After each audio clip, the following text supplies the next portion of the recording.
Security ইসলামী ব্যাংকের টাকা রাখছি, এক জায়গায় রাখছিলাম 2 লাখ টাকা, এক জায়গায় রাখছিলাম 1 লাখ টাকা। তো টাকাটা এখন আমার দরকার, আমি ওটা চাইলে ওটা আমাকে দেয় না। 2000 দেওয়ার কথা দেয় না, ঘন্টা বা ঘন্টা দ্বারা থাকি, এরপর ফেরত চলে আসি, টাকা নাই। ব্যাংকে টাকা জমা রেখে তুলতে না পারার মতো এমন ভোগান্তি শুধু ইউসুফ আলীর না। এ চিত্র দীর্ঘদিনের আর্থিক অনিয়ম, অভ্যন্তরীণ দুর্বলতা ও খেলাপি ঋণে নাজুক হওয়া 5 ইসলামী ব্যাংকের 92 লাখ গ্রাহকের। এসব ব্যাংক নিয়ে সম্প্রতি গঠন করা হয়েছে সম্মিলিত ইসলামী ব্যাংক। খেলাপি নিয়ে বাংলাদেশ ব্যাংকের সর্বশেষ হালনাগাদ প্রতিবেদনের তথ্য বলছে, গত সেপ্টেম্বর পর্যন্ত ব্যাংক খাতে ঋণ বিতরণ করা হয় 18 লাখ কোটি টাকার বেশি, যার মধ্যে খেলাপির খাতায় উঠেছে প্রায় 6.5 লাখ কোটি টাকা, যা বিতরণ করা মোট ঋণের প্রায় 36%। এর মধ্যে শরিয়া ভিত্তিক 5 ব্যাংক, সোশ্যাল ইসলামী, গ্লোবাল ইসলামী, ফার্স্ট সিকিউরিটি, ইউনিয়ন ও এক্সিম ব্যাংকের ঋণের 76%ই খেলাপি, যার পরিমাণ প্রায় 1.5 লাখ কোটি টাকা। এমন পরিস্থিতিতে এসব ব্যাংকে জমা রাখা অর্থের ভবিষ্যৎ নিয়ে আমানতকারীরা যখন চরম হতাশায়, তখন গ্রাহকদের উদ্বেগ কমাতে কেন্দ্রীয় ব্যাংক বলছে শিগগিরই স্বাভাবিক হবে অর্থ উত্তোলন প্রক্রিয়া, তবে পুরো প্রক্রিয়া শেষ হতে সময় লাগতে পারে 2 বছরের মতো। যখন পরিশোধিত মূলধনের 20,000 কোটি টাকা চলে আসবে, তখন অবশ্যই গ্রাহকরা টাকা পাবে। খুব বেশি সময় লাগবে না, কারণ বাধাই ছিল যে ব্যাংক সৃষ্টি হওয়াটা।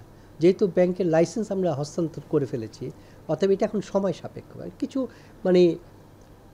টেকনিক্যাল ইস্যু, এখানে কোনো বড় কোনো আইনগত বা পলিসিগত কোনো ইস্যু নেই।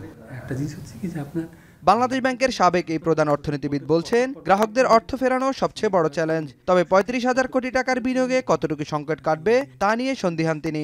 আমানত লাগার মূল উদ্দেশ্যটাই হচ্ছে যে আপনার প্রয়োজন মতো আপনি সেই টাকাটা আপনার কাজে ব্যবহার করতে পারবেন।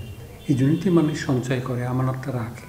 অনেকে 2,000, 5,000 টাকা পর্যন্ত তুলতে পারছেন না। আমানতকারীদের যে দুর্ভোগ, এটা তো গ্রহণযোগ্য হতে পারে না, কারণ এটা তো ব্যাংক খাতটাকে আরও দুর্বল করে দিচ্ছে।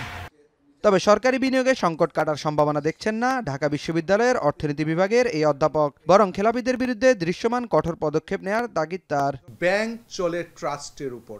আপনি স্বাভাবিক কার্যক্রম করতে না পারা মানে হচ্ছে আপনি জনগণের ট্রাস্ট অর্জন করতে সক্ষম হবেন না, সেটারই কিন্তু ইঙ্গিত। যে কারণে সরকার যে টাকাটা ব্যয় করবে এই ব্যাংকগুলোকে দাঁড় করানোর জন্য, প্রকৃতপক্ষে সেই টাকাটুকুই ভবিষ্যতে উঠে আসার জন্য আমি মনে করি একটা সংখ্যা হিসাবে থাকছে। কেন্দ্রীয় ব্যাংক বলছে, আমানতকারীদের অর্থ ফেরতের প্রক্রিয়া শেষ না হওয়া পর্যন্ত আমানতের অর্থের ওপর মুনাফা পাবেন গ্রাহকরা। নাইম কামাল, এখন, ঢাকা। শিয়া বাটার ও ভিটামিন ই সমৃদ্ধ লিলি বিউটি সোপ, তারুণ্যময় উজ্জ্বল ত্বকের জন্য।